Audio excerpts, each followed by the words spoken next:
الحمد لله نحمده ونستعينه ونستغفره ونؤمن به ونتوكل عليه ونعوذ بالله من شرور أنفسنا ومن سيئات أعمالنا من يهده الله فلا مضل له ومن يضلل فلا هادي له وأشهد أن لا إله إلا الله وحده لا شريك له وأشهد أن محمدا عبده ورسوله صلى الله عليه وعلى آله وأصحابه وبارك وسلم تسليما كثيرا أما بعد فأعوذ بالله من الشيطان الرجيم بسم الله الرحمن الرحيم ومن أعرض عن ذكري فإن له معيشة ضنكا ونحشره يوم القيامة أعمى قال رب لما حشرتني أعمى وقد كنت بصيرا قال كذلك أتتك آياتنا فنسيتها وكذلك اليوم تنسى صدق الله العظيم اللهم صل على محمد وعلى آل محمد وبارك وسلم رب اشرح لي صدري ويسر لي أمري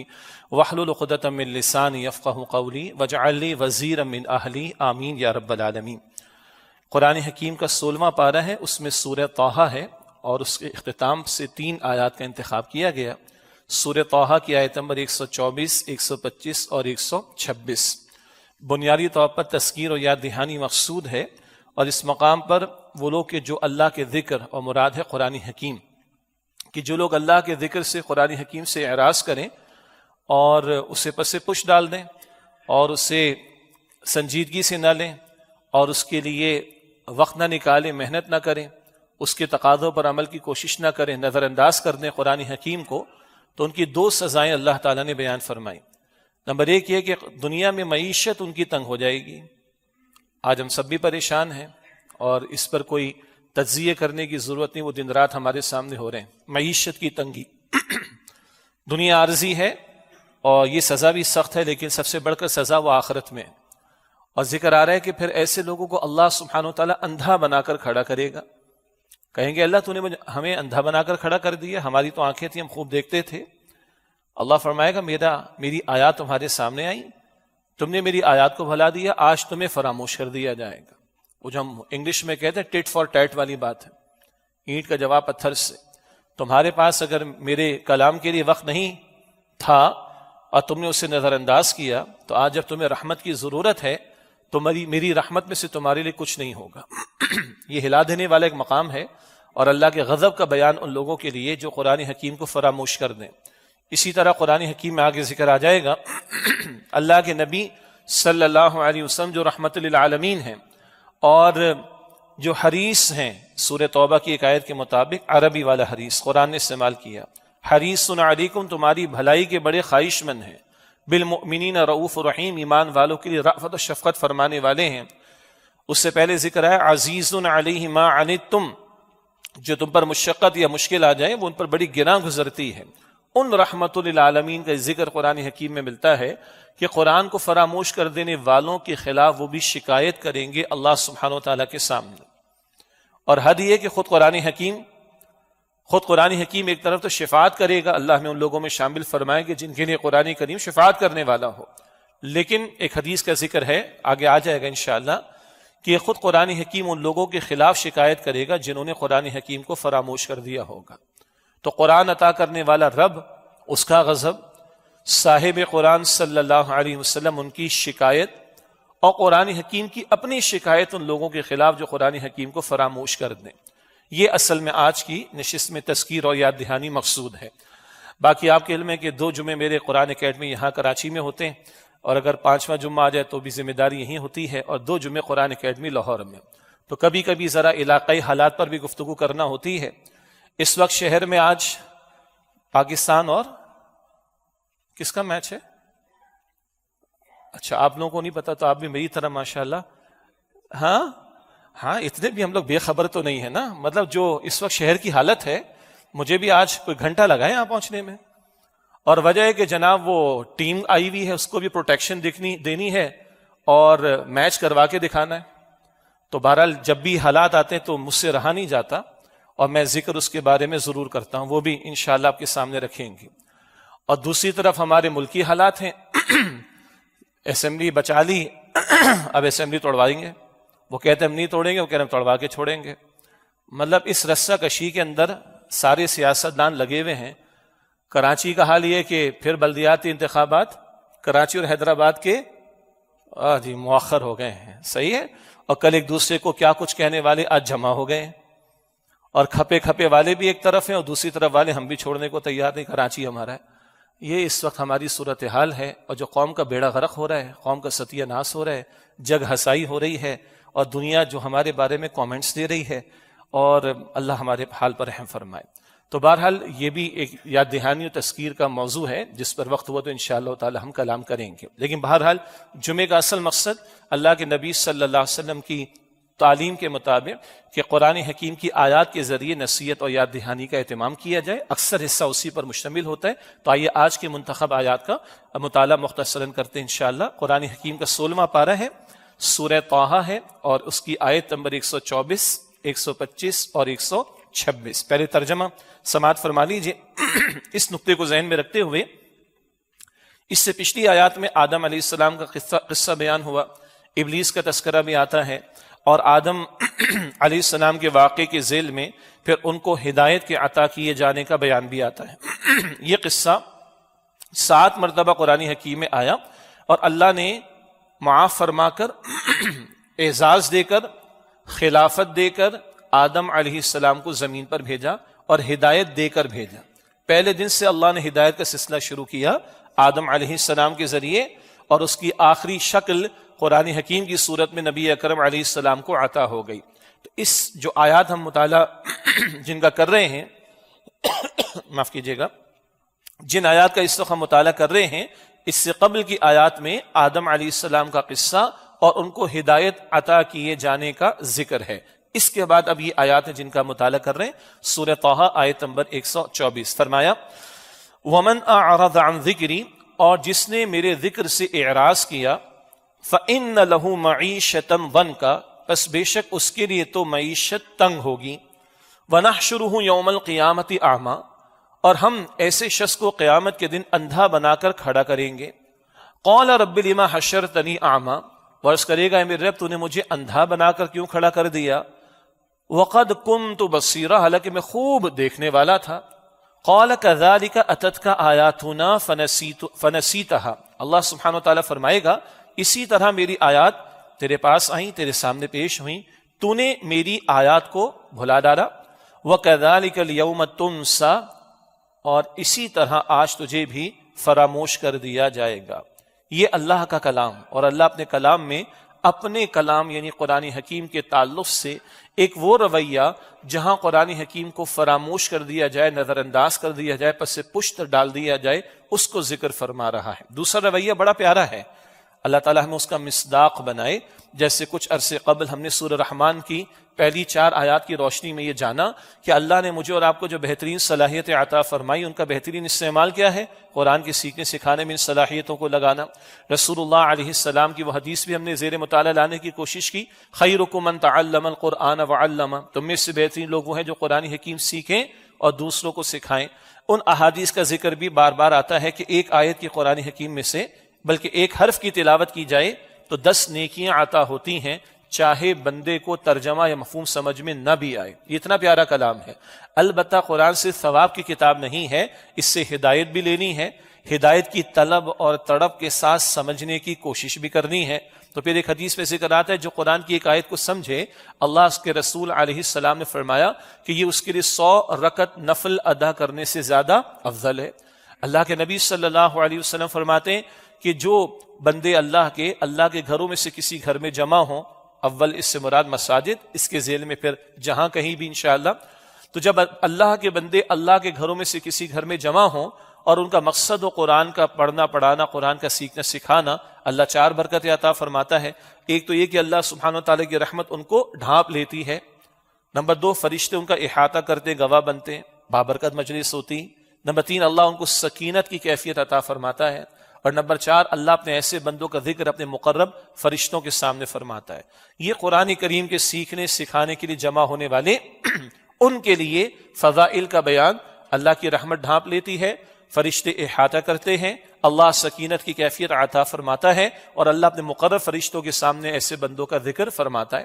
اسی طرح اللہ کے نبی صلی اللہ علیہ وسلم نے ارشاد فرمایا، بہت ہی پیاری حدیث ہے، یہ بیہقی شریف میں آتی ہے، آپ نے فرمایا کہ جو قرآن کریم میں مشغول رہا، تلاوت کر رہا ہے، تلاوت کرنا سیکھ رہا ہے، تجوید کو درست کر رہا ہے، قرآن کا ترجمہ پڑھ رہا ہے، سن رہا ہے کہیں بیٹھ کر کسی محفل میں، ترجمے کے ساتھ تفسیر پڑھ رہا ہے، قرآن کی زبان سیکھ رہا ہے، قرآن کے درس میں بیٹھا ہوا ہے، درس دے رہا ہے، مقصد ہے قرآن کا سیکھنا سکھانا یا پڑھنا پڑھانا۔ اللہ کے نبی علیہ السلام فرماتے ہیں کہ جو قرآن کے پڑھنے پڑھانے میں مشغول رہا، قرآن میں مشغول رہا اور دعا نہ کر سکا، تو اللہ ایسے بندے کو بغیر مانگے مانگنے والوں سے بڑھ کر عطا فرماتا ہے۔ یہ اللہ کی شان کریمی ہے اور وہ غیور ذات ہے، بندے اس کے کلام کے لیے وقت لگائیں تو اللہ کو شرم آتی ہے کہ اللہ خالی ہاتھ لوٹا دیں، اللہ بغیر مانگے مانگنے والوں سے بڑھ کر ان کو عطا فرماتا ہے۔ پھر قرآن حکیم میں ہم پڑھتے ہیں سورہ یونس کی آیت نمبر 58 میں کہ قل بفضل اللہ وبرحمتہ فبذلک فلیفرحوا، اے نبی صلی اللہ علیہ وسلم فرما دیجیے قرآن حکیم اللہ کے فضل سے عطا ہوا اور اللہ کی رحمت سے عطا ہوا، فبذلک فلیفرحوا، پس انہیں چاہیے کہ اس قرآن کے عطا کیے جانے پر خوشیاں منائیں۔ قرآن میں سے کچھ مل رہا ہے، تلاوت کا موقع مل رہا ہے، سیکھنے کا موقع مل رہا ہے، سمجھنے کا موقع مل رہا ہے، عمل کا موقع مل رہا ہے، ہدایت مل رہی ہے، سکون مل رہا ہے، ہوا خیر مما یجمعون، اس پر خوشیاں منائیں۔ اگر اپنے آپ کو خوش نصیب سمجھنا ہے تو اس قرآن حکیم کی دولت کے ملنے پر بندہ خوش نصیب سمجھے۔ آگے فرما رہا ہے اللہ سبحانہ و تعالیٰ، ہوا خیر مما یجمعون، جو کچھ لوگ دنیا میں جمع کر رہے ہیں سب سے بڑھ کر جو جمع کرنے کے قابل شے ہے وہ اللہ کی کتاب قرآن حکیم ہے۔ بہرحال یہ فضائل بھی ہیں قرآن حکیم کے پڑھنے پڑھانے کے، سیکھنے سکھانے کے، اور میں نے چاہا کہ یہ بھی پہلو ہمارے سامنے رہے، ورنہ عام طور پر یہ ایک عدم توازن پایا جاتا ہے کہ ڈراوے کا پہلو غالب رہتا ہے اور بشارت کا پہلو سرے سے یا تو ہوتا نہیں، مدم ہو جاتا ہے۔ تو میں نے چاہا اور اللہ نے دل میں بات ڈالی کہ اللہ کے رسولوں کے بارے میں بھی قرآن فرماتا ہے نا، رسول مبشرین و منذرین، اللہ نے رسولوں کو بھیجا بشارت دینے والا، گڈ نیوز سنانے والا بنا کر، ومنذرین، انذار کرنے والا، وارن کرنے والا بنا کر۔ تو جو جڑے قرآن پاک سے ان کے لیے بشارتیں، بلکہ اللہ کے نبی علیہ السلام نے یہ بھی فرمایا، ان اللہ یرفع بہذا الکتاب اقواما، بے شک اللہ تعالیٰ اس قرآن کریم کی بدولت قوموں کو عروج عطا فرمائے گا۔ یہ بشارت ہے، آگے ڈراوا ہے۔ وَيَضَعُ بِهِ آخَرِينَ، جو قرآن حکیم کو ترک کر دیں گے، فراموش کر دیں گے، اللہ ان کو زوال سے دوچار کر دے گا، ذلت اور رسوائی میں مبتلا کر دے گا۔ اللہ اس سے میری اور آپ کی ہم سب کی حفاظت فرمائے۔ تو یہ تو تذکیر اور یاد دہانی کا ایک اور پہلو کہ قرآن حکیم کا پڑھنا پڑھانا، سیکھنا سکھانا، جڑنا قرآن کی مجالس سے، قرآن کی محافل سے، قرآن حکیم سے تعلق کی مضبوطی، اس پر یہ بشارتیں بھی جو قرآن حکیم میں اور احادیث مبارکہ میں ہمارے سامنے آتی ہیں۔ البتہ جو آیات زیر مطالعہ ہیں ان میں ذرا انذار کا پہلو، وارننگ کا پہلو، ڈراوے کا پہلو غالب ہے۔ فرمایا جا رہا ہے ومن اعرض عن ذکری، اور جس نے اعراض کیا میرے ذکر سے۔ ذکر مطلق ذکر کے معنی میں بھی آتا ہے اللہ کی یاد، لیکن جب اللہ کی طرف نسبت ذکری، اللہ فرما رہا ہے میرا ذکر، تو اکثر مرتبہ اس سے مراد قرآن حکیم ہوتا ہے۔ ایک نقطہ۔ دوسرا ہے کہ اس سے پچھلی آیات جیسے کہ میں نے عرض کیا اس میں آدم علیہ السلام کا قصہ بیان ہوا اور اسی ذیل میں ان کو ہدایت عطا کیے جانے کا ذکر بھی ہمارے سامنے آ گیا۔ چنانچہ اس تعلق سے اللہ کے رسول علیہ السلام کو جو قرآن حکیم عطا ہوا وہ قرآن حکیم ہدایت کا آخری ایڈیشن ہے جو محمد مصطفیٰ صلی اللہ علیہ وآلہ وسلم کو عطا ہوا۔ تو بہرحال پچھلی آیات میں ہدایت کا تذکرہ اور اب جو ذکر آ رہا ہے وہ اللہ کے ذکر سے مراد اکثر مفسرین نے اس کو قرآن حکیم لیا۔ تو فرمایا کہ ومن اعرض عن ذکری، اور جس نے میرے ذکر سے مراد قرآن حکیم سے منہ پھیر لیا، فإن له معیشة ضنکا، پس اس کی معیشت تنگ ہوگی۔ اب یہ بالکل ایگزیکٹلی قرآن کے اندر لفظ معیشت آ رہا ہے، اور معیشت کسی کہتے ہیں مجھے آپ کو ہم سب کو اچھی طرح پتہ ہے۔ جو مرغی کا اس وقت ریٹ کا عالم ہے اور جو گیس کی صورتحال ہے اور اس کے پرائس، اس کے ریٹس بڑھانے کی بات ہے اور جو مہنگائی کا طوفان ہے، کوئی مرثیہ کہنے کی ضرورت نہیں، کیونکہ دن رات یہ سارے مرثیے ہم اور آپ سن رہے ہیں، مگر اس کے سبب کی طرف توجہ، ہماری اصل سبب کی طرف توجہ کم ہے۔ ہاں کرپشن بھی ہے جس سے پورا پاکستان بھرا ہوا ہے، حکمرانوں کی نااہلی بھی جس میں کوئی شک نہیں ہے، اور جو ذمہ داران ذمہ داریوں پر فائز ہیں ان کے بھی مسائل ہیں، اور عوام بھی بے قصور نہیں، ہم میں سے ہر ایک کا حصہ اس میں شامل ہے۔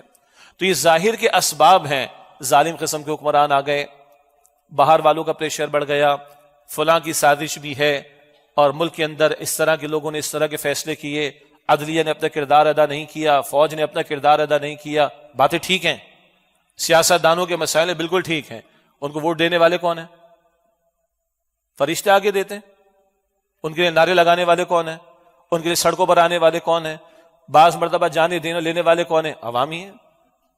تو یہ ظاہر کے اسباب ہیں، مگر اصل سبب کیا ہے؟ ہمیں قرآن حکیم کے ماننے والے ہیں۔ ہمارے معاملات سدھریں گے جب ہم قرآن حکیم کے ساتھ اپنے معاملات کو ٹھیک رکھیں گے۔ ہمارے معاملات سدھریں گے جب ہم قرآن حکیم کے ساتھ اپنے معاملات کو ٹھیک رکھیں گے۔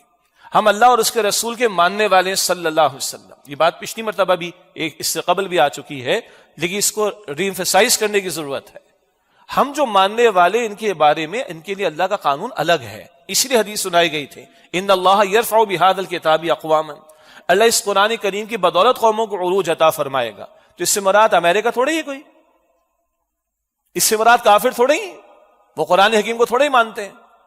پھر سوال آتا ہے پھر ان کو کیوں مل رہا ہے؟ تو اللہ نے فرعون کو بھی دیا تھا، نمرود کو بھی دیا تھا، قارون کو بھی دولت دی تھی، اللہ کافروں کو دے رہا ہے، دنیا میں خوب دے رہا ہے، آخرت میں نہیں ہے ان کے لیے۔ مگر امت مسلمہ جو اللہ کو ماننے والی امت ہو، جو رسول اللہ علیہ السلام کو ماننے والی امت ہے، جو دین اسلام کو ماننے والی امت ہے، یہ جب اللہ اور اللہ کے رسول علیہ السلام کے ساتھ اور اللہ کے دین کے ساتھ کمیٹڈ ہوں گے تو ان کے معاملات سدھریں گے۔ اس نقطے پر ہماری عظیم اکثریت سوچنے کے لیے تیار نہیں۔ ہمارے بڑے سے بڑے اینکر پرسنز جو پوری رات قوم کو جو ہے وہ بعض مرتبہ تو ایسے بتا رہے ہوتے ہیں جیسے شاید اوپر سے کچھ ان پر نزول ہو رہا ہے، وہ وہی کا دروازہ تو بہرحال بند ہو چکا ہے، ایک سے بڑھ کر ایک۔ اور جب سے سوشل میڈیا کا معاملہ، ہر بندہ اپنی جگہ ایک سے بڑا، تو کہتے ہیں نا ہمارے یہاں تو ایک بندہ دہی لینے کے لیے جاتا ہے مارکیٹ میں، واپس آتا ہے تو وہ ڈیفینس اینالسٹ بن کر آتا ہے، دفاعی تجزیہ کار بن کر آتا ہے، اور جو حجام کی دکان پر چلا جائے اس کو لائن میں لگنا پڑتا ہے، وہ تو پتہ نہیں کیا بن کر آ جاتا ہے واپس، ہر بندہ لگا۔ لیکن اس نقطے پر الا ماشاء اللہ، یہ جو قرآن حکیم، یہ وحی کی آنکھ اللہ نے ہمیں عطا فرمائی، اس سے دیکھنے کے لیے ہماری عظیم اکثریت تیار نہیں۔ یہ وہ اصل سبب ہے۔ اور پھر پاکستان کا معاملہ، جس رات میں معروف ہے قدر کی رات میں، ماہ رمضان میں قدر کی رات میں قرآن اللہ تعالیٰ نے عطا فرمایا، نازل فرمایا لوح محفوظ سے آسمانی دنیا پر، اسی شب میں اللہ نے پاکستان دیا تھا۔ 57 میں سے کم و بیش 56 ممالک کہہ لیں، انہوں نے دعوے نہیں کی، ہم نے دعویٰ کیا اللہ قرآن کے نام پر تیرے دین کے نام پر مملکت چاہیے، جہاں قرآن کا نظام آئے گا، قرآن و سنت کا نظام آئے گا۔ یہ ہے اصل سبب ہمارا، اللہ کی کتاب کے ساتھ بے وفائی، اللہ کے ساتھ بے وفائی۔ یہ بار بار ہم کہہ رہے ہیں، بار بار کہتے رہیں گے، جتنی شدت کے ساتھ قوم کو یہ سارے سیاسی تجزیے کر کے بتائے جا رہے ہیں، اتنی شدت کے ساتھ وحی کی روشنی میں بھی یہ تجزیہ کرنے کی ضرورت ہے تاکہ لوگوں کی آنکھیں کھلے۔ یہ اللہ فرما رہا ہے وَمَنْ أَعْرَضَ عَنْ ذِكْرِي، جو میری یاد سے مراد قرآن حکیم سے اعراض کرے گا، فَإِنَّ لَهُ مَعِيشَةً ضَنْكًا، پس اس کی معیشت تو تنگ ہوگی۔ یہ ہے دنیا کا مسئلہ، اور معیشت کتنی تنگ ہے مجھے کچھ اور کہنے کی ضرورت نہیں ہے۔ اسٹریٹ کرائمز کراچی میں کہاں پہنچے ہوئے؟ اب تو گھروں میں گھس کے ڈاکو سے لوٹ رہے، مار بھی رہے، بیٹے کو ماں باپ کے سامنے قتل کر ڈالا، ابھی دو چار دن پہلے کی واردات ہے نا، پچھلے 8-10 دنوں کے اندر 15-20 لوگ مار دیے گئے ہیں، لوٹ مار بھی ہو گئے، مار بھی ڈالا۔ باقی جرائم الگ ہیں کہ سمندر میں کس خاتون کو کس وجہ سے مار کے پھینک ڈالا گیا، وہ سارے جرائم اپنی جگہ۔ یہ جو اس تنگی کا معاملہ ہے اور اس کے نتیجے میں جو جرائم ہمارے یہاں بڑھ رہے ہیں، سیلاب زدگان کو تو پوچھنے کے لیے تیار نہیں کہ کئی مقامات کہا جا رہا ابھی پانی وہاں سے اترا نہیں۔ یہ سیلاب زدہ لوگوں نے اگر ہمارے شہروں کا رخ کر لیا تو کیا سیلاب آئے گا پھر ہمارے یہاں، پھر جرائم کہاں پر جا کر بڑھیں گے۔ یہ ہے وہ جس کی یہ تجزیہ سب ہمارے سامنے ہے، مگر یہ اصل سبب کہ قرآن کو فراموش کر رکھا ہے، قرآن حکیم کی طرف التفات کا معاملہ نہیں ہے، بالفعل عملاً قرآن حکیم کے احکامات کا نفاذ نہیں ہے، اس بات کی طرف، اس تجزیے کی طرف ہماری توجہ نہیں، اللہ دلا رہا ہے۔ تو دنیا کی زندگی میں تو معیشت کا معاملہ تنگ ہوگا، یہ تو ہے، دنیا ہے، ایک حقیقت ہے، اصل حقیقت نہیں۔ کتنا جی لیں گے؟ Guinness book of world record میں میکسیمم کتنا ہوگا؟ 135 سال ہوگا، کم و بیش اس کے آس پاس ہی ہوگا، 200 برس تو کوئی نہیں جیے گا۔ اور آخرت کا معاملہ کتنا ہے؟ وہ ہمیشہ ہمیشہ کے لیے۔ یہ مان کر بیٹھے ہوئے ہم لوگ، اس کو مانے بغیر مسلمان نہیں ہو سکتے۔ لیکن ہمارا طرز عمل اس عارضی دنیا کے لیے فکر مندی کتنی ہے اور اصل زندگی آخرت کے لیے فکر مندی کتنی ہے، ہم چیک کر لیں۔ تو اصل تو مسئلہ آخرت کا ہے، اور یہی سب سے بڑا وہ موٹیویشنل فیکٹر ہے۔ اگر یقین موت کا، تو کیوں عدالت کا جج اپنے فیصلے کی، جو عدالت کا فیصلہ ہے، کسی اور جگہ سے آنے کا انتظار کرتا ہے فیصلے کا؟ کیوں ایک کال کے اوپر کل کے گالیاں دینے والے جمع ہو جاتے ہیں؟ کیوں؟ آخر خوف نہیں نا آخرت کا، اللہ کے سامنے جواب دے کے شاید یقین نہیں۔ اور ذرا نیچے آ جائیں، جو عوام الناس ایک دوسرے کے ساتھ لوٹ مار کر رہے ہوتے ہیں، مارکیٹ میں جو کچھ ہو رہا ہوتا ہے، 2 نمبر کا 1 نمبر کا بتا کر بیچ رہے ہوتے ہیں، قسمیں کھا کر بیچ رہے ہوتے ہیں، اور بعض مرتبہ معاف کیجیے گا نماز با جماعت ادا کرنے کے بعد جا کر جھوٹ بول رہے ہوتے ہیں، اللہ کی قسم وارے میں نہیں یار، میں آپ کو اتنے کا دے رہا ہوں، میرا کچھ اس میں ہے نہیں۔ کیوں بھائی، تم نے حمدہ دواخانہ کھول رکھا ہے کیا؟ استغفر اللہ۔ تو اوپر سے نیچے تک کے معاملات ہیں نا، یہ سارا طرز عمل کیا بتاتا ہے؟ یہ درد ہے ہمارے دل کا جو بار بار شیئر ہوگا، اس سے کہ اللہ کے کلام کا تقریباً ہر دوسرا صفحہ اس ذکر آخرت کے بیان پر مشتمل، اور ہماری ایک بڑی عظیم اکثریت، یہ مولویوں کی باتیں، مولوی ڈراتے رہتے ہیں۔ ذرا اللہ کے کلام کی 6236 آیات، یہ 6666 جو مشہور ہے، ٹھیک نہیں ہے فگر، 6236 آیات کا کوئی تجزیہ تو کر لے، اس میں کتنی ہزاروں آیتیں ہیں جن میں قرآن کریم آخرت کا کسی نہ کسی پیرائے میں تذکرہ کرتا ہے، سینکڑوں تو ہیں ہی ہیں، ہزاروں بن جائیں گی کم و بیش، اور لوگ بڑے آرام سے کہتے ہیں مولوی ڈراتے رہتے ہیں۔ اب پڑھو اللہ کا کلام، اور وہ اللہ جو رحمان و رحیم ہے وہ ڈراتا ہے ہمیں، اس ڈراوے میں ہمارے لیے بھلائی ہے۔ کل مر جاؤ گے تم لوگ، پس جاؤ گے جہنم کی آگ میں، اور مرو گے نہیں بلکہ ثم لا يموت فيها ولا يحيى، نہ مرے گا نہ وہاں پر وہ جیے گا۔ اللہ حفاظت فرمائے، اللہ حفاظت فرمائے۔ تو دنیا کی سزا تو معیشت کی تنگی جو بھگت رہے ہیں، آخرت کا معاملہ وَنَحْشُرُهُ يَوْمَ الْقِيَامَةِ أَعْمَىٰ، ایسے شخص کو محفوظ رکھے اللہ سبحانہ وتعالیٰ۔ ہم عموم کا تبصرہ کر رہے ہیں، فیصلہ تو اللہ نے کرنا ہے، مگر ہمیں ڈرنا تو چاہیے کہیں ہم لوگ اس کے اندر مبتلا نہ ہوں۔ اللہ فرما رہا ہے وَنَحْشُرُهُ يَوْمَ الْقِيَامَةِ أَعْمَىٰ، ایسے شخص کو ہم اندھا اٹھا کر کھڑا کریں گے۔ اللہ اکبر کبیرہ۔ قال رب لما حشرتنی اعمیٰ، کہے گا اللہ تو نے مجھے اندھا بنا دیا، وقد كنت بصیرا، میں تو خوب دیکھتا تھا، بہت کچھ دیکھا میں نے۔ کیا کیا دیکھ رہے ہیں آج ہم؟ کیا کیا دیکھ رہے ہیں آج ہم؟ آج امت کی راتیں کہاں بسر ہو رہی، ٹائمز کہاں لگ رہے ہیں، اوقات کہاں لگ رہے ہیں، سب کو ہی معلوم ہے نا۔ اللہ میری آنکھیں تھی، میں تو خوب دیکھتا تھا، کیا کیا نہیں دیکھا میں نے دنیا میں، تو نے مجھے اندھا بنا کر کیوں کھڑا کر دیا؟ دس از ٹٹ فار ٹیٹ۔ فرمایا جائے گا قال كذلك اتتك آیاتنا فنسیتها، اللہ فرمائے گا اسی طرح میری آیات تیرے پاس آئیں، فنسیتها، تو نے میری آیات کو بھلا دیا، تیرے پاس وقت نہیں تھا۔ یہ ایک فرد سے خطاب ہو رہا ہے، یاد رکھیے گا، بالآخر ہر ایک نے اپنا جواب آخرت میں خود دینا ہے۔ قرآن حکیم فرماتا ہے سورہ مریم کی آیت نمبر 95 میں وَكُلُّهُمْ آتِيهِ يَوْمَ الْقِيَامَةِ فَرْدًا، ہر ایک اکیلے اکیلے اللہ سبحانہ وتعالیٰ کے سامنے پیش ہوگا، اکیلے اکیلے اپنی پرسنل کیپیسٹی میں۔ بادشاہ تو اپنا خود جواب دینا ہے، آرمی چیف ہے اپنا خود جواب دینا ہے، چیف جسٹس ہے اپنا خود جواب دینا ہے، صدر مملکت ہے، وزیر اعظم اپنا جواب خود دینا ہے، گورنر وزیر اعلیٰ خود جواب دینا ہوگا، کوئی بچانے کو نہیں آئے گا وہاں پر، اور میں اور آپ ہوں گے خود جواب دینا، کوئی بچانے کو نہیں آئے گا۔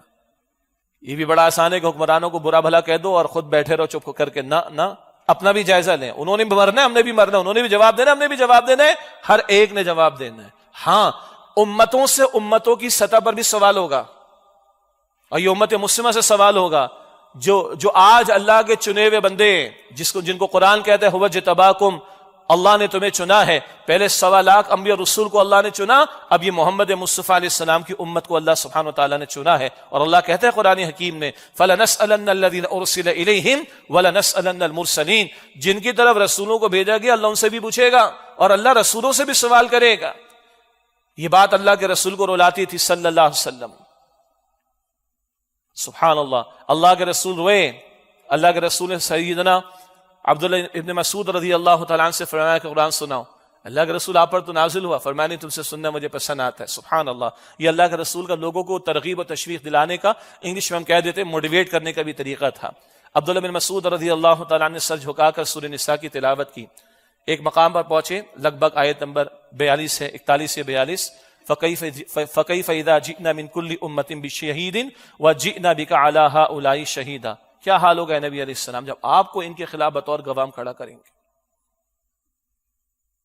اور ہر امت میں سے گواہ کو کھڑا کریں گے۔ حضور روئے اس بات کے اوپر، حسبک، آپ نے فرمایا حسبک، عبداللہ کافی ہے، کافی ہے، کافی۔ ابن مسعود کہتے ہیں رضی اللہ عنہ، میں نے سر اٹھایا تو اللہ کے رسول ظاہر و قطار ہو رہے تھے. مجھے جواب دینا پڑے گا اللہ کہ میں نے پہنچا دیے تھے اس امت کو، میں نے کچھ چھوڑا نہیں، اور اللہ کے رسول نے پہنچایا بھی، گواہی بھی دی اللہ کے رسول علیہ السلام نے. یہ حجۃ الوداع کا موقع، سوالات کا مجمع کا مبیش، اللہ حل بلغت، تو کیا میں نے پیغام پہنچا دیے تم تک؟ سب نے عرض کیا اللہ کے رسول مکرم علیہ السلام اپنے حق نصیحت، حق وصیت، حق امانت ادا فرما دیا. پھر حضور علیہ السلام نے اپنے مبارک ہاتھ کی مبارک انگلی شہادت والی آسمان کی طرف بلند فرمائی اور عرض کی اللہم اشہد، اللہ تو گواہ ہے، تو گواہ ہے، اللہ یہ گواہی دے رہے میں نے پہنچا دی. حضور تو پہنچا گئے. فرمایا فلیبلغ الشاہد الغائب، اب تم میں سے جو یہاں موجود ہے ان لوگوں تک پہنچایا جو یہاں پر موجود نہیں. وہ امت مسلمہ کے کاندھوں پر ذمہ داری، میرا اور آپ کے کاندھوں پر ہے. تو امت کی سطح والی ذمہ داری وہ ادا بھی کرنی ہے، نہیں کر رہے تو ذلیل و رسوا ہے دنیا میں.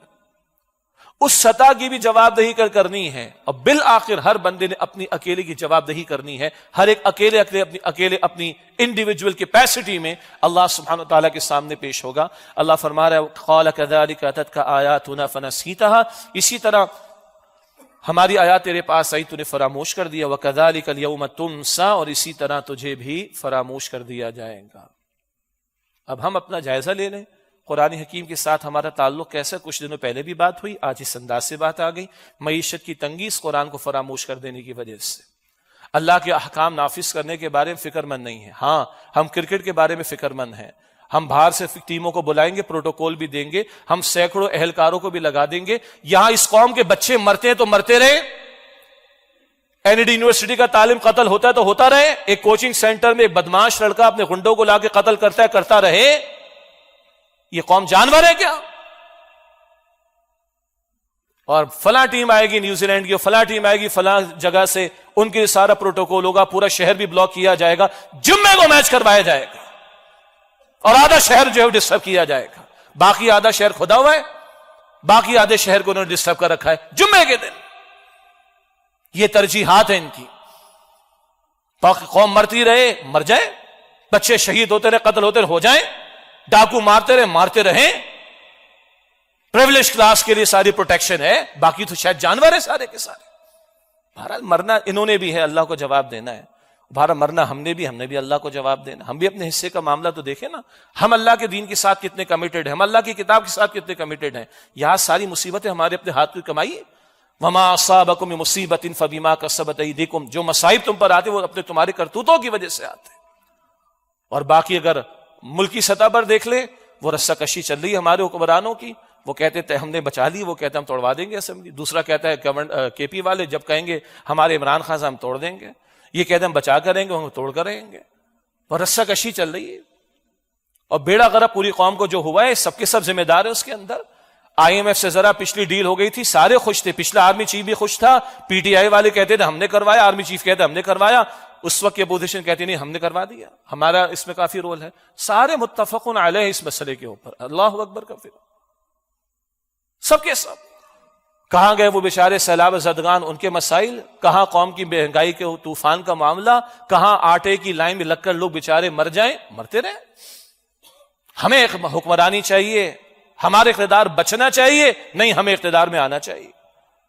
اور کہاں میں پھر عرض کر رہا ہوں، درد دل ہے، گالیاں ایک دوسرے کو دینے والے پتہ نہیں کس کے کہنے پر اکٹھے ہو گئے. نہیں، ہمیں اکٹھا ہو جانا چاہیے. باقی اتنی چلت پھرت، اتنی سٹرگل، اتنی محنت، اتنا اکٹھ اللہ کے دین کے لیے دیکھا کبھی آپ نے؟ پی ڈی ایم بن جاتی ہے عمران خان کے مقابلے میں، سارے کھڑے ہو جاتے ہیں، اور سب کے ماضی کے کلپس اٹھا لیں، سب کو پتا ہے کیا ہے. اللہ کے دین کے لیے کبھی جمع ہوئے؟ پورا پاکستان ہم نے کھڑا کر دیا، پی ٹی آئی والے کہتے ہیں شریعت کے لیے کھڑا کیا. ایم کیو ایم والوں نے شہر والوں کو بے وقوف بنایا، اپنے ہی لوگوں کے ساتھ ظلم و ستم کیا، پھر اکٹھے ہو گئے. کبھی شریعت کے لیے اکٹھے ہوئے؟ نہیں. یہ ہمارا سب سے بڑا جرم. اللہ کا دین، اللہ کی کتاب، یہ ہماری ترجیحات میں کہیں ہے نہیں. اصل ہے یہ نظریے کو ہم نے فراموش کیا. وہ نظریے کی پٹری سے ہٹے ہوئے تو ہم متحد بھی ہو جاتے مگر اپنے مفادات کے لیے. اللہ کے لیے متحد ہونے کو تیار نہیں، اللہ کی شریعت کے لیے متحد ہونے کو تیار نہیں. وہ ہم نے نظریے کو چھوڑا ہے جس نظریے اسلام کی بنیاد پر ہم نے ملک کو حاصل کیا تھا. یہی آج ہماری اصل سزا اصلاً اس سبب کی وجہ سے ہمیں مل رہی ہے. ہم اللہ کی کتاب کے ساتھ کمیٹڈ نہیں ہیں, اللہ کے دین کے ساتھ کمیٹڈ نہیں ہیں, اللہ کی شریعت کے ساتھ کمیٹڈ نہیں ہیں, تو نتائج ہمارے سامنے. وہ ایک سجدہ جسے تو گراں سمجھتا ہے, 1000 سجدوں سے دیتا ہے آدمی کو نجات. ہمارا درد دل یہ ہے, نہ کسی سے دشمنی نہ کسی سے دوستی, ہماری محبت بھی اللہ کی خاطر ہو, ہماری دشمنی بھی اللہ کی خاطر ہو. اللہ کے رسول نے فرمایا صلی اللہ علیہ وسلم, من احب للہ وابغض للہ واعطى للہ ومنع للہ فقد استکمل الایمان.